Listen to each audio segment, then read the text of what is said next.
everyone, and welcome to another episode of Talk to Me Better, where we have a provocative look into the communication challenges of EU institutions and international organizations, brought to you by Cronos Europa.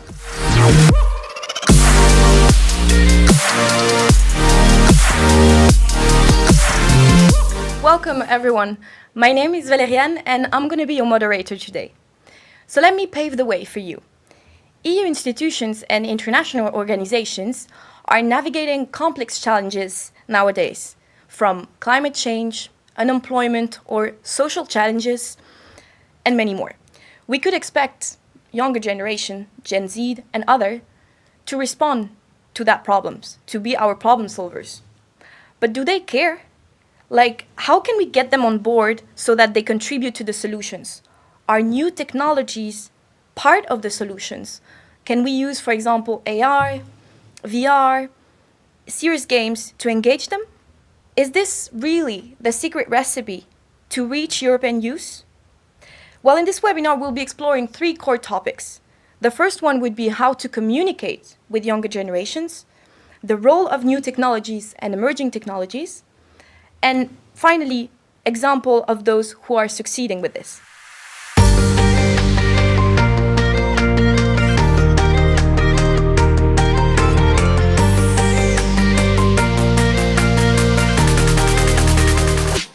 So talking about those people, we have two guests on site and one online. So I will let them introduce themselves. We have Carsten with us, Victoria, and Sam. Maybe Carsten, if you want to begin. Sure. My name is Carsten Meijer. I'm the founder of Glass Creative Studio, and I have more than 19 years experience of connecting young people to brands and organizations. Thank you very much. Victoria, maybe? Thank you, Valerian, and thank you for having me. So my name is Victoria Henderson. I've been working in communication for the European institutions now for over 10 years, either within or for the institutions. And currently I'm the head of Cronos Europa's communication studio. Sam, can you hear us? Maybe you can also introduce yourself. Yes, I am Sam Lockwood. I'm joining today from sunny or not so sunny Portugal. And I am from Brand Response. We're a studio and an organization that builds social movements around brands to help them win campaigns. So we work in the US and Europe and with a lot of the EU institutions.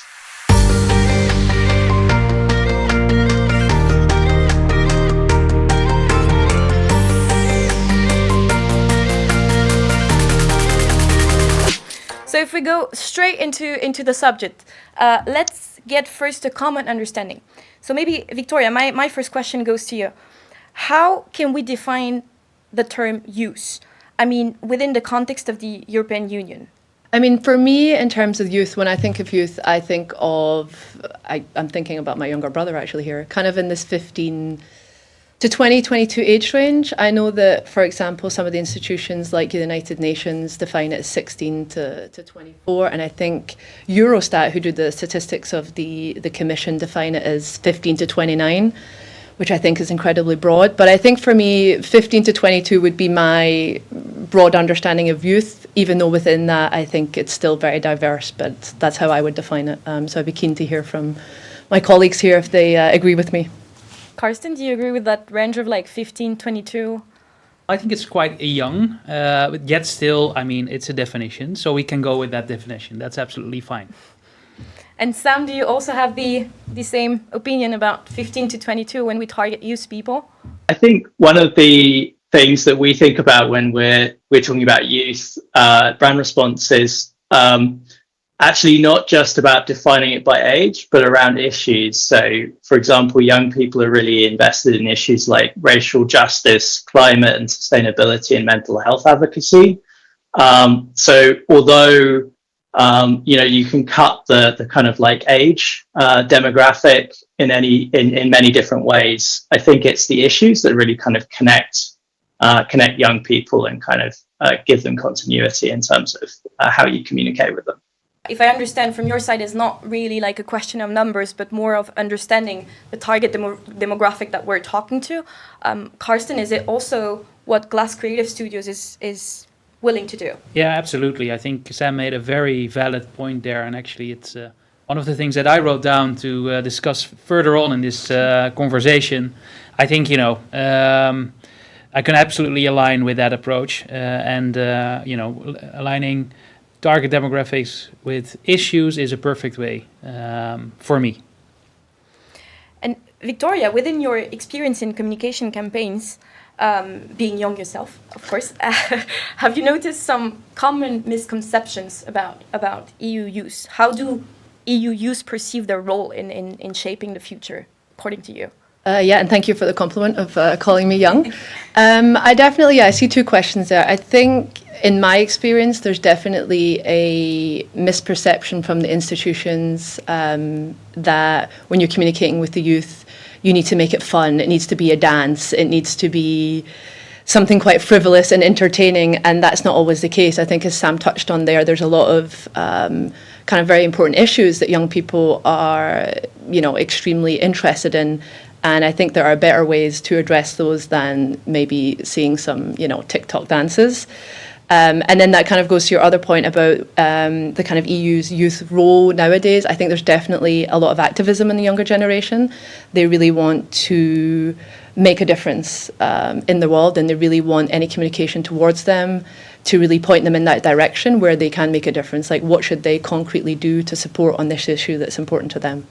So that's how I see it. So if I understand it well, it's very contradictory to perceive EU use as our problem solvers about climate change or things like this, and doing TikTok dances to make them interested. Yeah, definitely. I mean, I'm generalizing. Of course, there are some good communication campaigns out there from the institutions, but generally, I think there's a bit of a mismatch. And is it also your point of view, Carsten? Well, I think definitely one of the things that I wanted to say, and one of the reasons that I'm here today, is that I think that the impact that the institutions are currently making on the younger generation is still minimal. And this is something that is very, well, it seems special to me, because when you look at, their core values and you align them with the core values of the institutions, then I think, there's a perfect match. Just to name a few, like diversity and inclusion, sustainability and environmental protection, equality and social justice, innovation and entrepreneurships. These are the core values of young people. Now let's go to the core values of the EU. That's human dignity, freedom, democracy and the rule of law, equality, non-discrimination, solidarity and social justice, sustainability and environmental protection, and the list goes on. I mean, this is literally, it fits like a glove. And when I'm speaking to brands, big brands that are operating all over the world, I seldom ever have such a good match between the core values of a brand or organization and then the young people today. I think the EU can actually be one of the most sexy brands in the world out there. Is this? I see you nodding, Sam. Is this also your opinion that European institutions could be sexier? Yeah, absolutely. And I think I think Carsten's entirely right, but also just talking about like channels, it's quite interesting about kind of like if you actually go into the stats of where Gen Z is on which channels, TikTok is really only one of them, and it's actually kind of like a minority one, right? So and also a lot of these channels are actually quite sort of gendered. So for example, YouTube is much bigger amongst young Gen Z men of sort of who identify as male, whereas things like Instagram and TikTok tend to be more female leaning, as people however people want to define their gender. So actually, it's more complicated than just being on the platform. You've got to have something to say that resonates, that aligns with people's values, and you've also got to be across a range of platforms. And then also have a follow-through plan of how you actually engage with them at a kind of more grassroots and a deeper level than just being there, just being on the platform. Do you think that the European institutions, European Union, can actually do that by themselves? Be there out there alone? Is there ability there?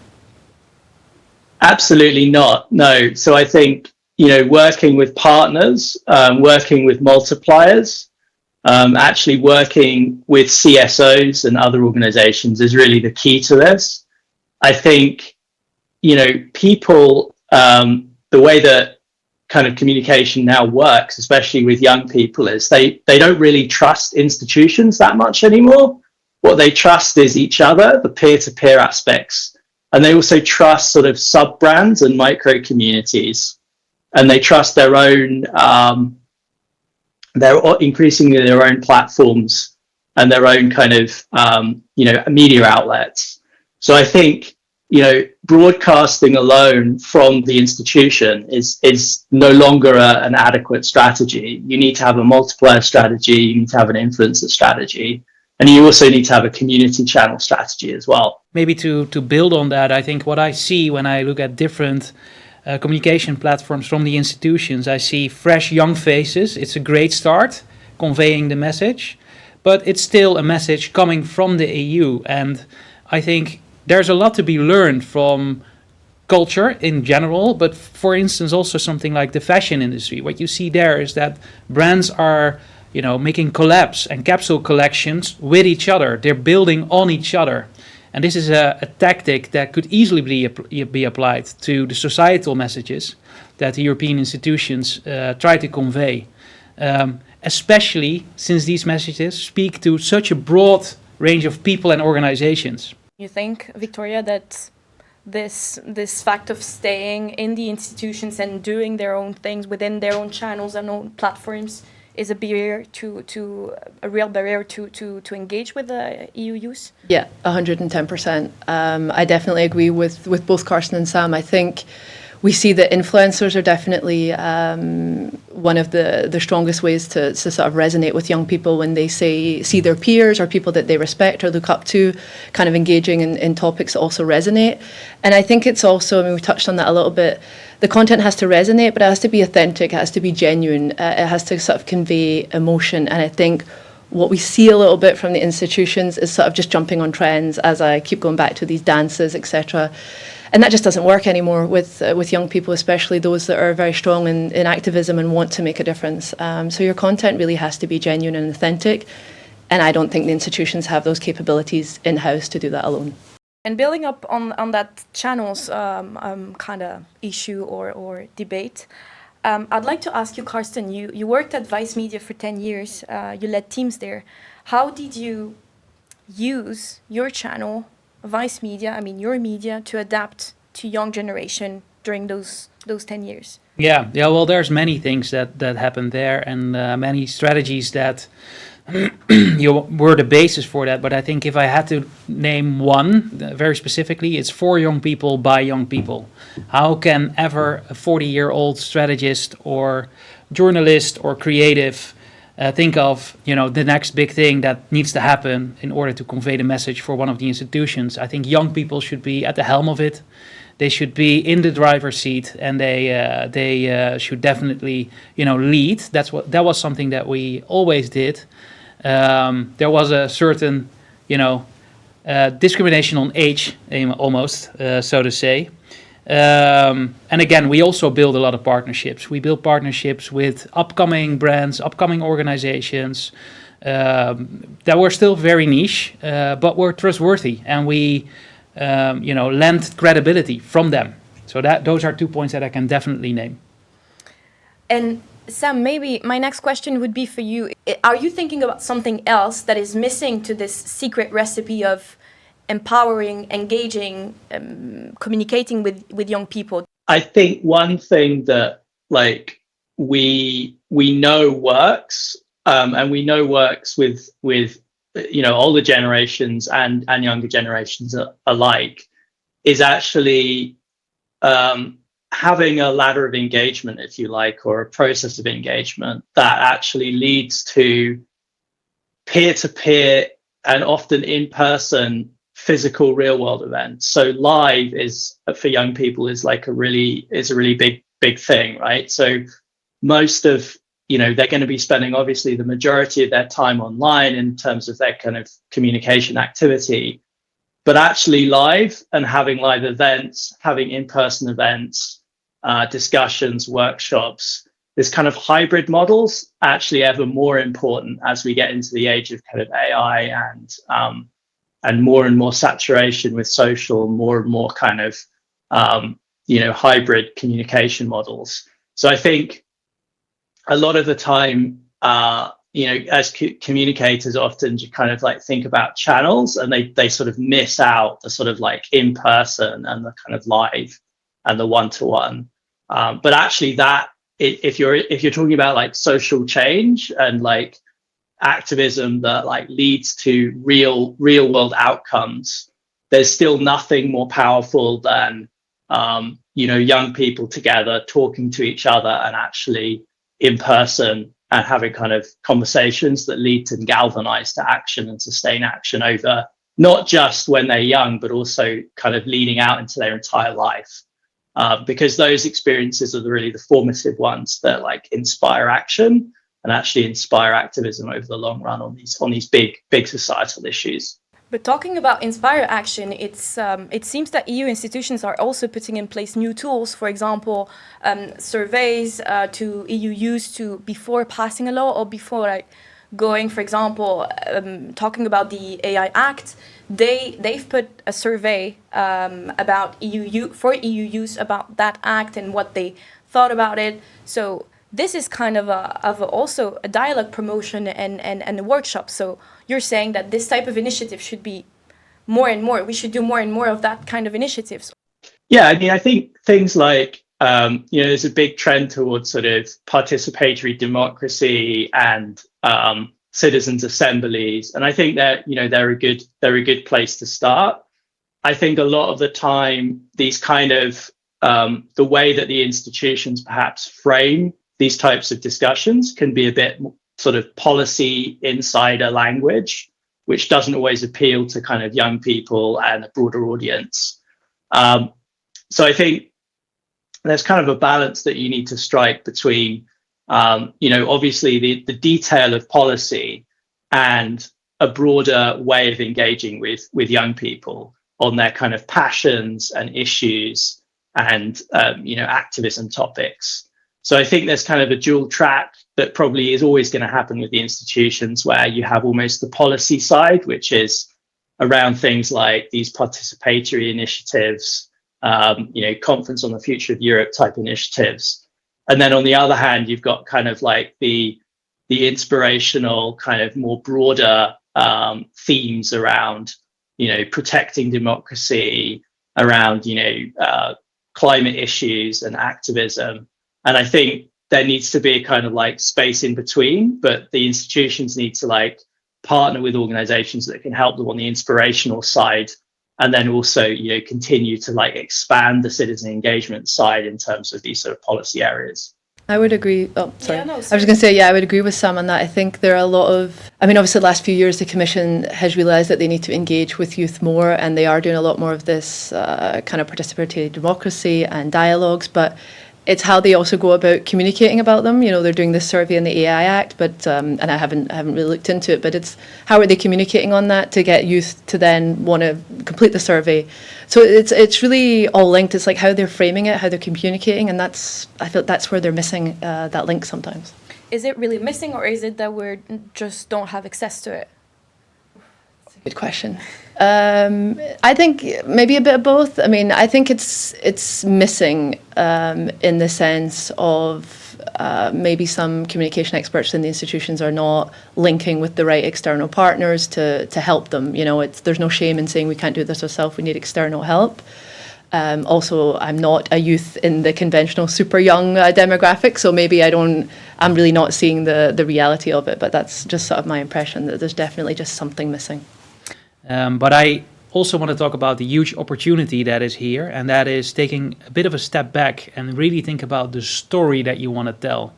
My experience is that, again, there's a huge opportunity because of all these aligning core values. Yet in, the daily way of things, we forget about this, and we all we concentrate on just like total details, whilst if you take a step back and think story first, don't think about, we now have TikTok, what do we have to publish there? No, think about, what is the story that we want to tell? And then there's a couple of platforms like TikTok, like YouTube, they're all there that we can actually utilize for it. And maybe together with a partner as well. I think, that is my take on it. So if the story was clearer from the beginning, we could do something better with those tools that we have. Exactly.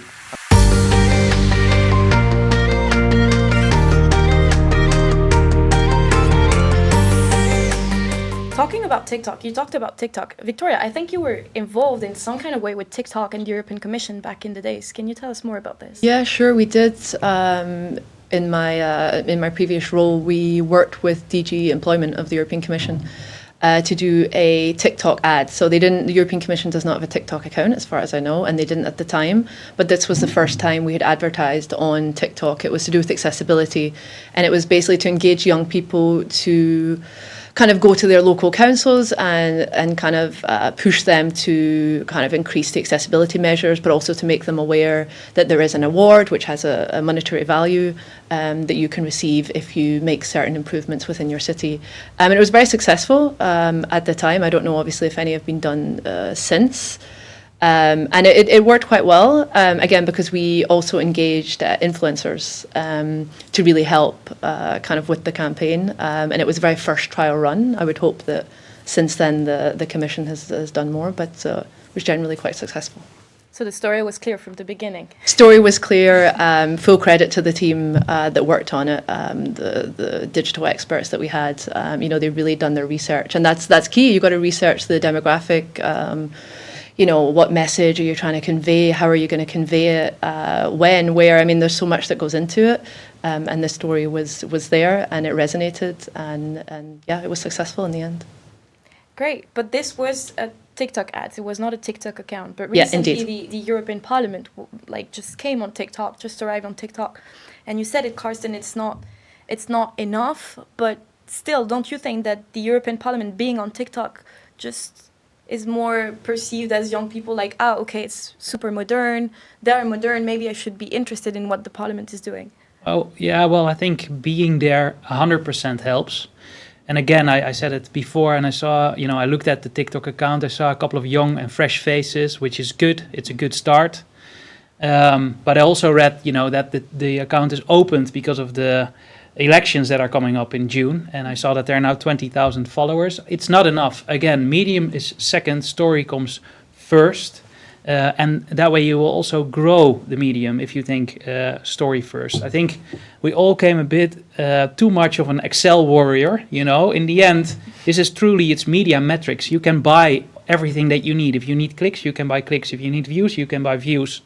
And I think all too often it's a bit, we get lost into our Excel and we see, okay, this campaign hit all the metrics. Well, we well know that the campaign wasn't impactful at all because we're all human beings and we see what resonates and what doesn't. So again, I would really recommend, please start thinking story first and then come up with all the tactical metrics like platforms.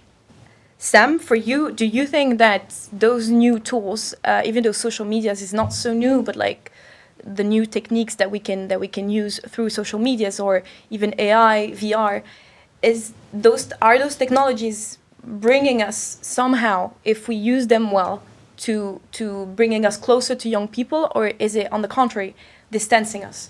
I think that the tools can enhance what we're doing if they're used in the right way.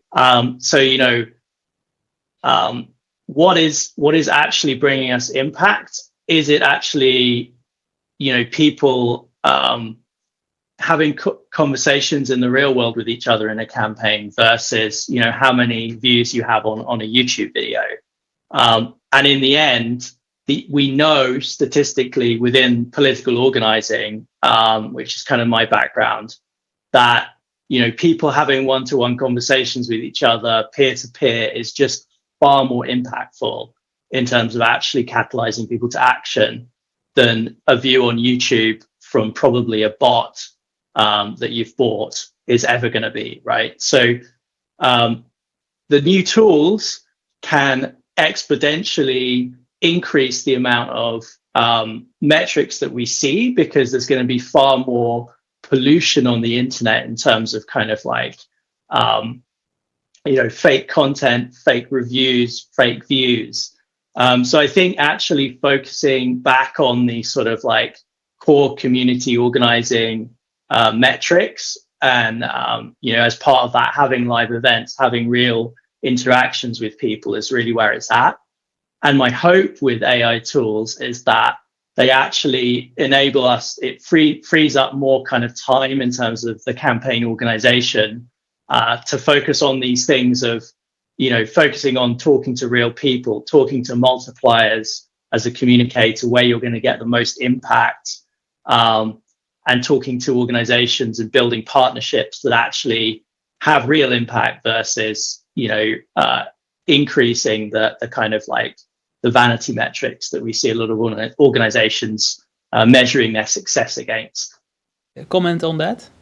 I think what is interesting and what I would like to test with you, have you maybe seen the campaign of Calvin Klein where Jeremy Allen White is climbing onto this skyscraper in the middle of New York? Of course we did. Yeah. This divine body, Like, this is a campaign, you here in the studio, you both saw it. It's a campaign that's being talked about. And when I'm at the dinner table with my friends, even though we're not that young anymore, I like to think that I'm still young, but yet I am not.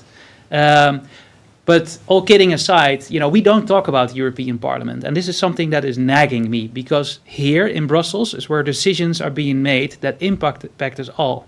Now back to Jeremy Allen White and his divine body. I think a great campaign can be a party, a conversation starter, not a party starter, but a conversation starter that leads to people, as Sam is explaining, actually talking about the cause. I think, and I've said it before today, and I'll say it again, that the European institutions have the power to become a very sexy brand for all young people in Europe. It's just that the type of campaigns that they're creating currently don't cut it.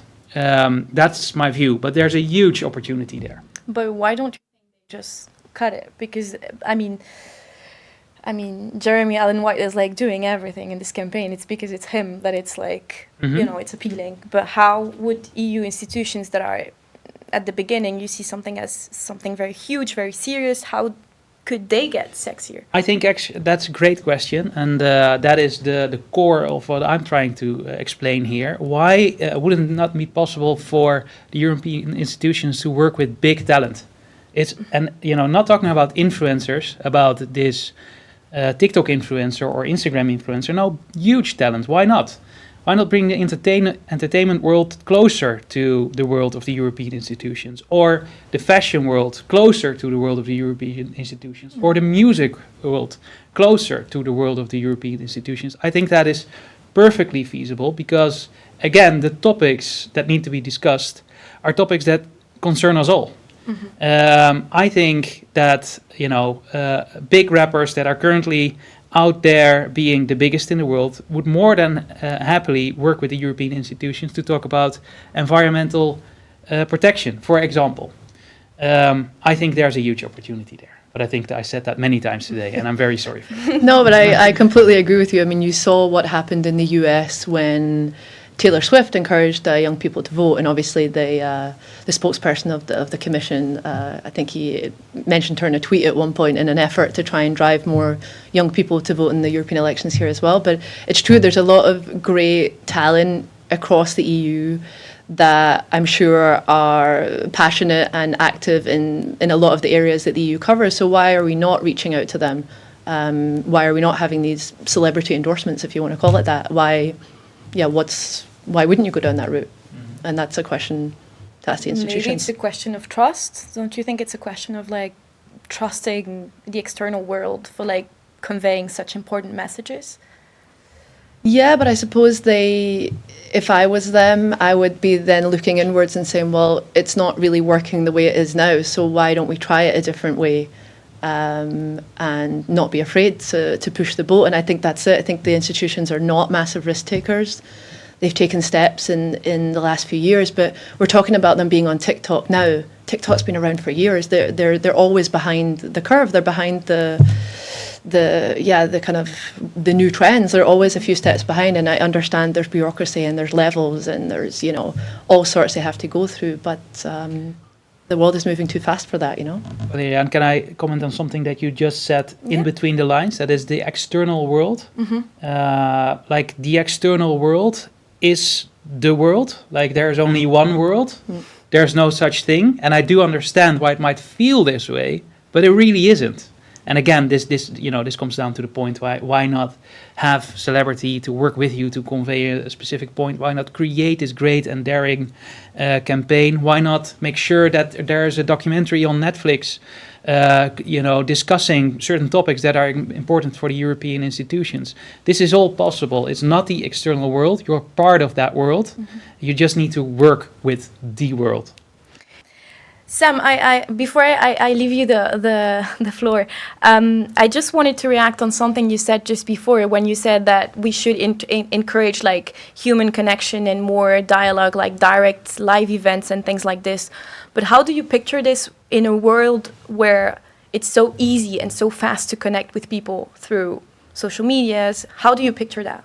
So we live in a world where media works now in these kind of like it's extremely fast cycles where you have a celebrity that tweets something and then that leads to huge spikes in, for our clients, like it could be donations, it could be pledges of support, it could be, people going to register to vote. And having a community strategy that you can then capture and use and utilize that energy is really key. So having a media strategy where you're sort of getting the celebrity endorsements and you're kind of getting the reach is not enough. You need to actually have an infrastructure, a community infrastructure behind that, and a movement that actually diverts that energy into action. And part of that is having kind of what we do is we help people build these sort of communities where you can then turn those supporters into advocates, and you can kind of put them through a process where they kind of go down to a local level and they are able to talk to people individually about what they're going to do about, for example, voter registration. And they can actually connect with others who are working in the same area as them in their local town, and then they can actually like take action on it. So it's almost it's a process of kind of, you need both these things that we're talking about. You need the kind of like, in a sense, what you call the sort of like air war, if you like, and then you need like the ground war. And if you have the air war without the ground war, then you kind of almost, you lose the energy. So yeah, I hope that answers the question. I think it really comes back to something Sam said at the very beginning. We know that young people are on Instagram and YouTube and TikTok and Snapchat, but that's not necessarily the four channels that you would recommend, because it's really, you really need to know the specifics of the campaign and exactly who you're targeting, and then you should target across multiple channels and not just on social media. So it's a difficult question to answer in a couple of lines. But what are the risks in, like, if I don't respect this waterfall, Carsten, what are the risks for me from going to the communication strategy directly on TikTok or directly on YouTube? Or that you're becoming tone deaf. So every platform has its own specific way of communicating. And again, if you follow the waterfall or the swell methodology, depends on how you see this, but it's all water, at least that's the point now. But like then there is thinking behind every message on every platform, and even on the shoot. Like you create everything specifically because you know you need to create it.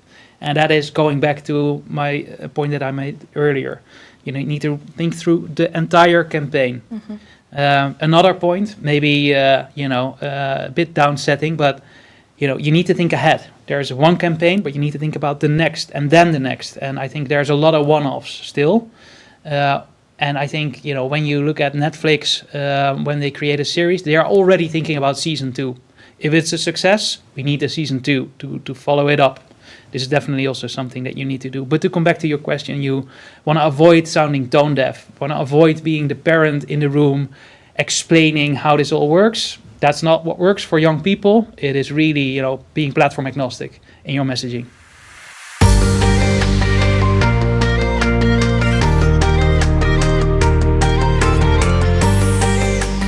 So if we go maybe to the more practical applications, do you have maybe, Carsten, you were mentioning this SWELL methodology, but do you have maybe an example, a project where you use that methodology and maybe that is linked with engaging youth through those kind of technologies? I think I haven't done this myself, but it's an example that I would definitely like to highlight, and that is one of my favorite football clubs. It's not Ajax, but that is my favorite football club. I said one of my favorite football clubs is Barcelona, and shirt sponsor of Barcelona is Nike, and so they partnered for a very long time. And then there is this super niche, well, not so niche, but hype streetwear brand from Amsterdam. Actually, it's called Patta, which is slang for sneaker. Mm-hmm. And they all partnered, the three of them partnered in a, basically amazing video that they did about the feeling of the red and blue of Barcelona. They used the old soundtrack that is, the team song of Barcelona, and that is being sung in the stadium every week. And when you look at that, you see the different generations throughout all enjoying the same spirit of this club. And they're leveraging again their credibility from each other. Barcelona being that old and historic club, Nike being that fast-paced conglomerate that it is, and then Patta really understanding young people, really understanding what is cool on the street. And I will make sure that we see this video, and it's just a brilliant example that I have nothing to do with of. How it's all been thought through, and they actually created a capsule collection that was sold out in moments. It's beautifully done. And what about you, Sam? Maybe you have also an example to share with us about a campaign that marked you, just like Carsten, or a campaign you did yourself? Yeah, sure. So one I would highlight that's kind of ongoing right now, which I think is being done really quite well, is the Together.eu campaign.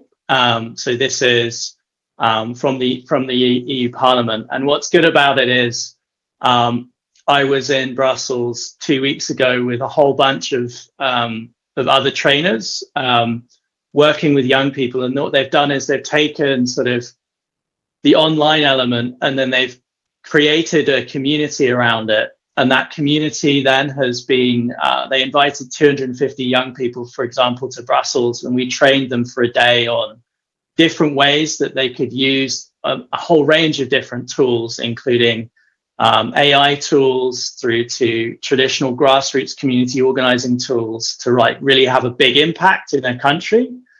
And they could also connect with each other at a kind of like live event type forum.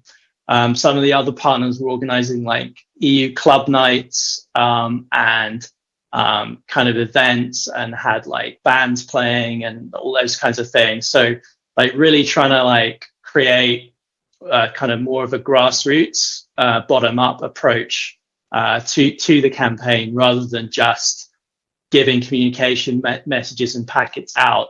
And of course, this generated loads of social media buzz, loads of kind of a lot of the time it was the young people themselves who are sharing and actually kind of telling the story of the campaign.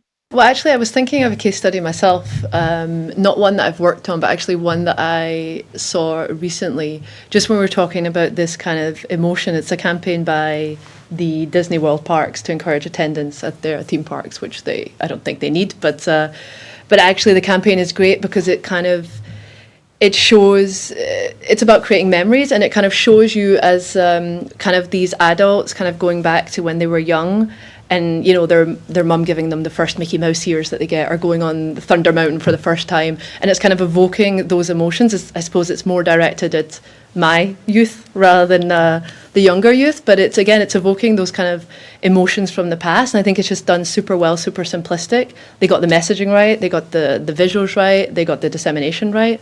It reached me, which I think was kind of the upper end of the youth target audience. But it's just an example that came to my mind there. So building on emotions mainly. I mean, that's something, I think we discussed that. I think it has to be something that resonates with you. Mm-hmm. Something if it invokes some sort of past memories or some sort of passion within you.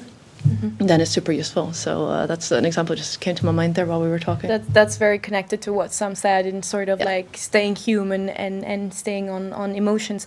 I think the Together.eu campaign, Sam, was also was made in partnership with Cronos. But can you explain how it worked a bit, because it's kind of wide.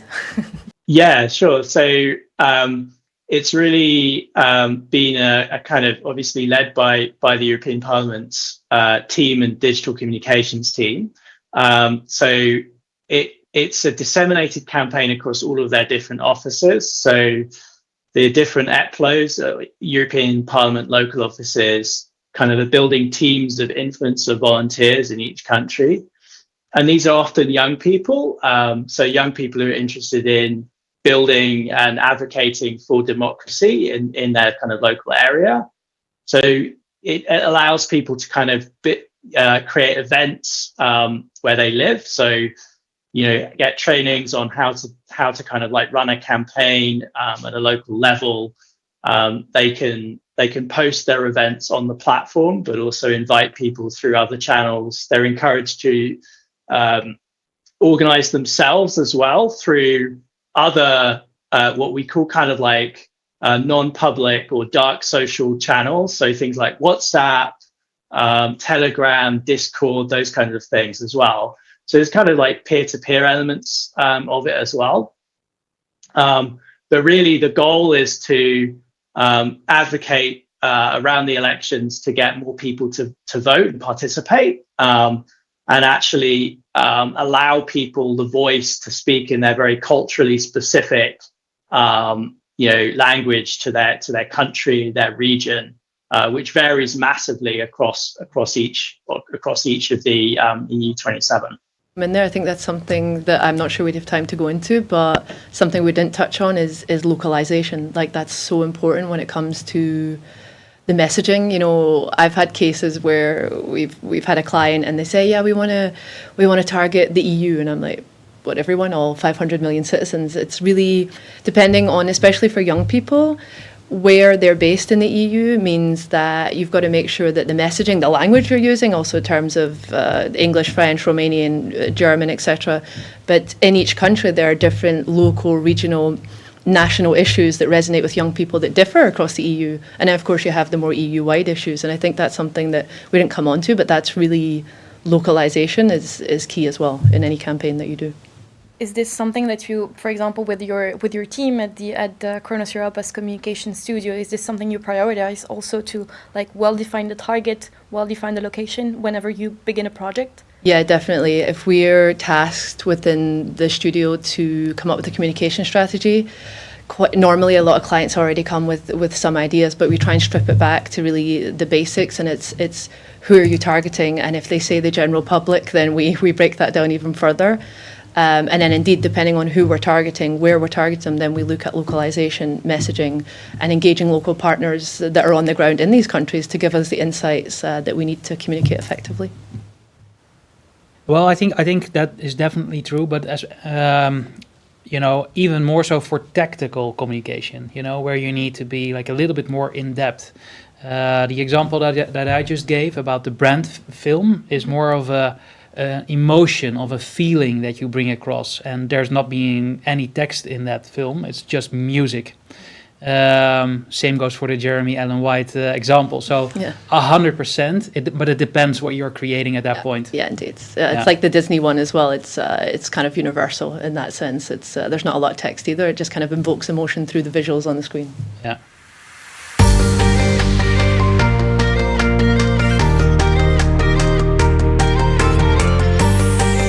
And that brings us to our last part, the Q&A session between all of you, the panelists. So I don't know if you have any specific questions targeted to specific panelists. Sam, maybe do you have questions for Carsten or Victoria?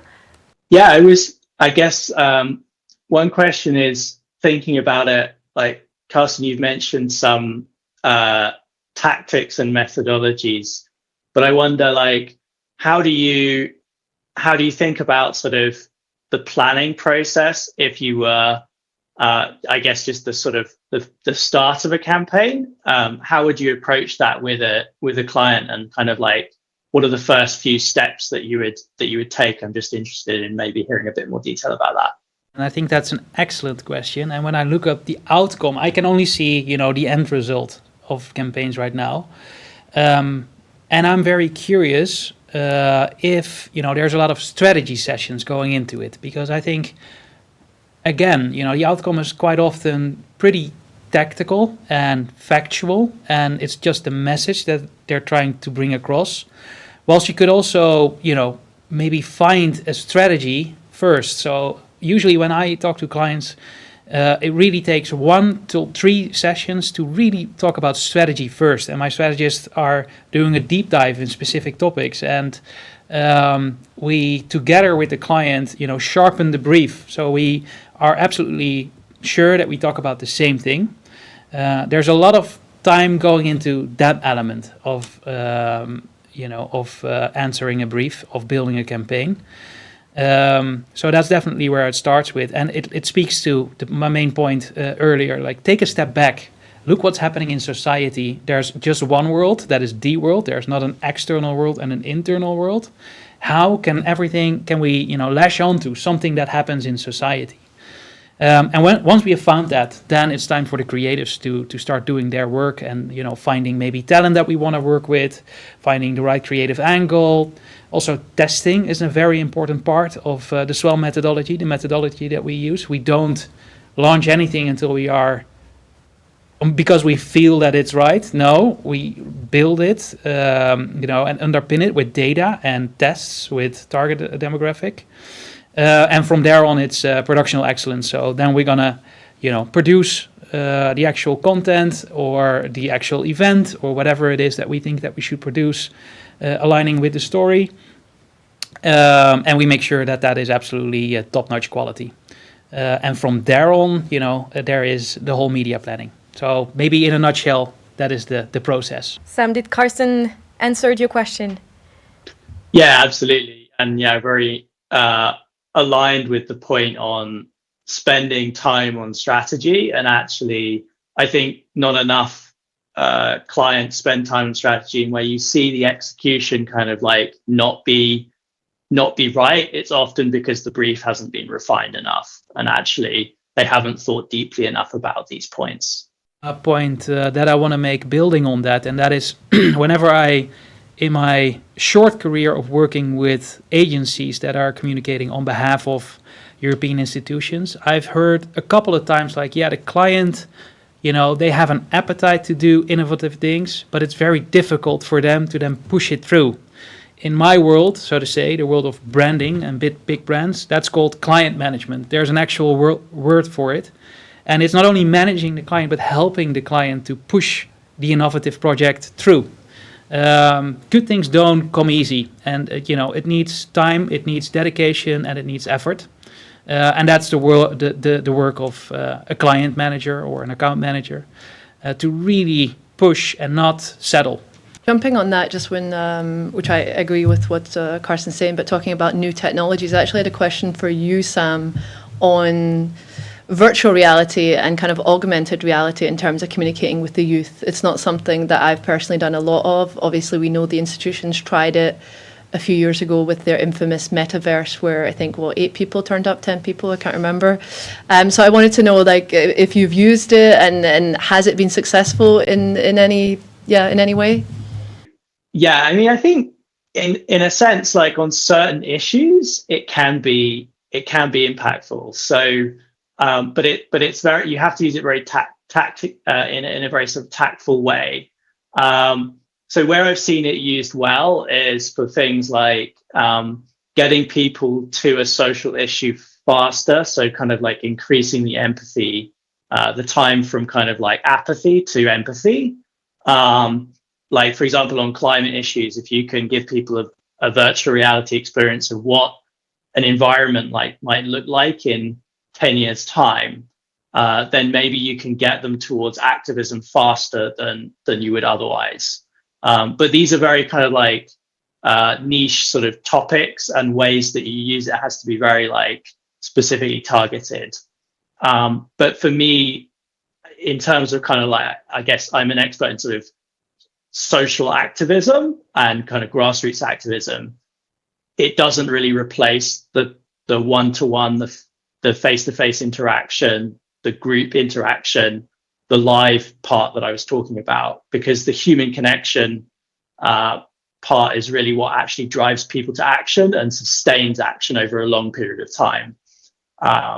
So it could maybe get you there a little bit faster in certain instances, but I don't think it's in any way a replacement for that sort of human connection.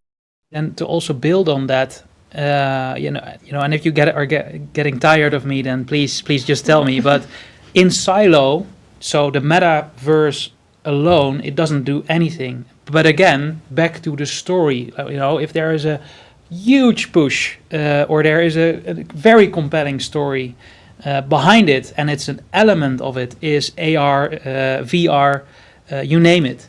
It could definitely very well work, and it could be the amplification factor to get people to actually sign up or whatever you need them to do at that point, become activists themselves.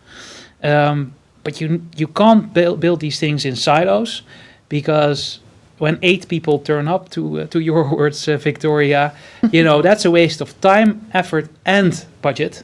So I really think that the opportunity is big, but we need to start with the story. Well, thank you very much, all of you. It's unfortunately the end of our webinar. We reach the time off. So I will thank you, all of you, for watching us. Thank you, Victoria, Carsten, and Sam, for being with us today. I hope you have enough keys to be inspired on how to talk to EU youth. And this is the end of our episode of Talk to Me Better, and I'll see you very soon. Thank you very much.